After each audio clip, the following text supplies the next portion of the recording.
Welcome back to my channel guys, this is science with Sunny and आपका स्वागत है हमारे चैनल में। तो आज हम class 10 chapter first chemical reaction and equations then उसका छोटा सा बेसिक्स या फिर उसकी स्टार्टिंग में जो हमने चीजें सीखते हैं, what is chemical reactions, characteristics of chemical reactions and chemical reaction होता क्या है, इन सब चीजों को एक सिंगल वीडियो में हम कंप्लीट करेंगे।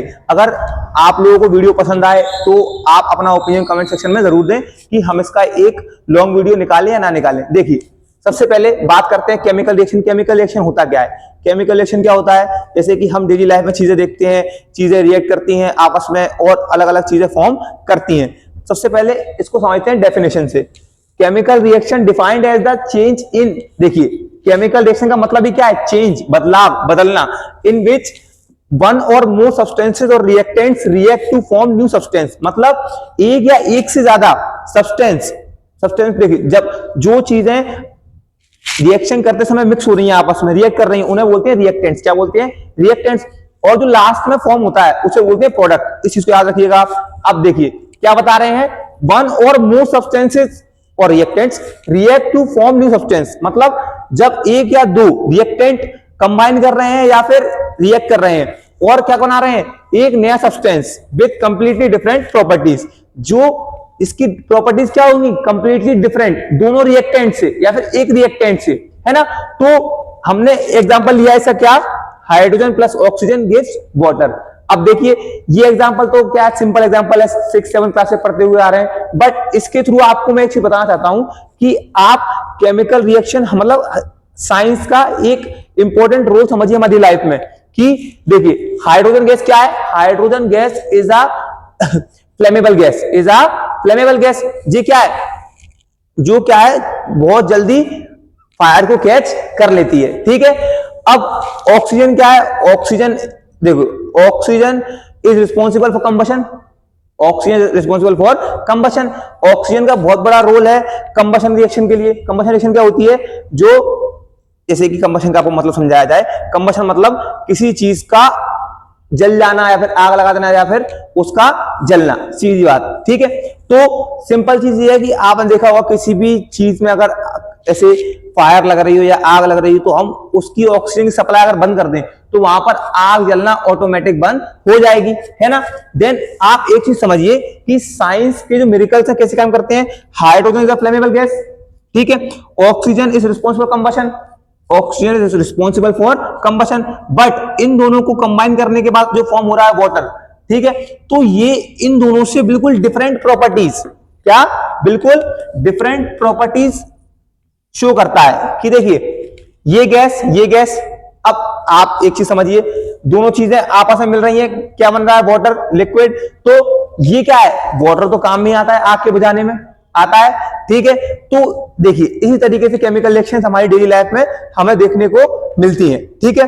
अब हम आगे बढ़ते हैं। जैसे देखिए characteristics of chemical reaction. Characteristics of chemical reaction, हर एक व्यक्ति का, हर एक चीज का अपना कैरेक्टर होता है। मतलब हम एक इंसान की पहचान उसके कैरेक्टर से करते हैं। उसी तरीके से हम कैसे मान लें केमिकल रिएक्शन कैसे काम कर रही है, तो उसकी पहचान करने के लिए कैसे केमिकल रिएक्शन में होता क्या क्या है। सबसे पहले चेंज इन स्टेट। हमने अभी रिएक्शन में क्या पढ़ा था? Hydrogen gas react with oxygen gas. जब दोनों गैस आपस में रिएक्ट कर रही हैं तो लिक्विड फॉर्म हो रहा है। क्या हो रहा है? लिक्विड फॉर्म हो रहा है। तो इससे हमें चीज देखने को मिल रही है कि चेंज इन स्टेट, इनकी स्थिति बदल रही है, ठीक है। हमने क्लास 10th में there are 4 states of matter. Matter क्या होता है? देखिए मैटर आप लोग पुरानी क्लास में पढ़ के आए होंगे, आपको बता देते हैं इसमें भी। देखिए मैटर क्या होता है? देखिए मैटर की सिंपल डेफिनेशन क्या है? Matter is a substance that occupies space and mass, ठीक है। जो सब्सटेंस स्पेस और मास ऑक्यूपाई करता है उसे क्या कहा जाता है? मैटर, ठीक है। अब देखिए there are 4 states of matter, solid, liquid, gas and aqueous. Solid, liquid, gas and aqueous. अब सॉलिड आप जानते हैं, लिक्विड आप जानते हैं, गैस आप जानते हैं। Fourth one is aqueous. अब एक्वास क्या होता है? सुनिए मेरी बात। एक्वास देखिए, जो एक्वास स्टेट है वो क्या होता है? जैसे मेरे हाथ में एक पानी का गिलास है, ठीक है। लेट्स से उस पानी के गिलास में अभी ये क्या है, लिक्विड, वाटर अपने प्योर फॉर्म में, तो ये क्या है, लिक्विड। जैसे ही मैं उसमें 3-4 चम्मच शक्कर या 3-4 चम्मच या फिर नमक मिला के उसको कंप्लीटली मिक्स कर दूं, तो now this is aqueous solution. अब आगे बढ़ते हैं, गैस रिलीजेस, है ना, गैस का रिलीज होना, इवोल्यूशन ऑफ गैस मतलब गैस का निकलना। जब भी कोई रिएक्शन होती है, आप लोगों ने रिएक्शन देखी होगी कि जब भी हम कैल्शियम ऑक्साइड, ऐसे कि अपनी भाषा में कलई, जब कलई की रिएक्शन वाटर से करते हैं, है ना, तो उसमें से क्या होता है, गैस रिलीज होती है। क्या होती है, गैस रिलीज। अब next point, change in temperature.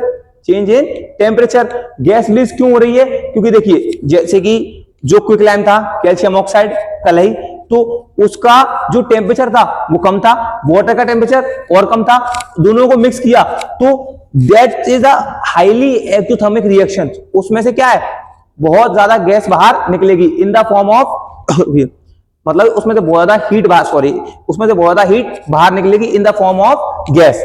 Now the last one is formation of insoluble solid precipitate. देखिए एक इनसॉल्युबल सॉलिड फॉर्म होगा, दैट्स कॉल्ड प्रेसिपिटेट। कई रिएक्शन में क्या होता है कि रिएक्शंस होने के बाद एक सॉलिड मास जो नीचे जम जाता है उसको बुलाया जाता है प्रेसिपिटेट। क्या बुलाया जाता है, प्रेसिपिटेट। जैसे चैप्टर में आपने पढ़ा होगा, अगर आपने स्कूल्स में फोकस किया हो या फिर आपने और भी वीडियोस वगैरह देखी हो जो आपको मिली हो सोशल मीडिया वगैरह पर, तो एक रिएक्शन होती है precipitation reaction, that's not different. Double displacement reaction is also called precipitation reaction. ठीक है, तो सिंपल सा लॉजिक ये है कि when two group of atom and their ion are exchanged, then this reaction is called double displacement reaction। ठीक है, उसमें हर बार एक प्रेसिपिटेट फॉर्म होता है। ठीक है, इज दैट क्लियर?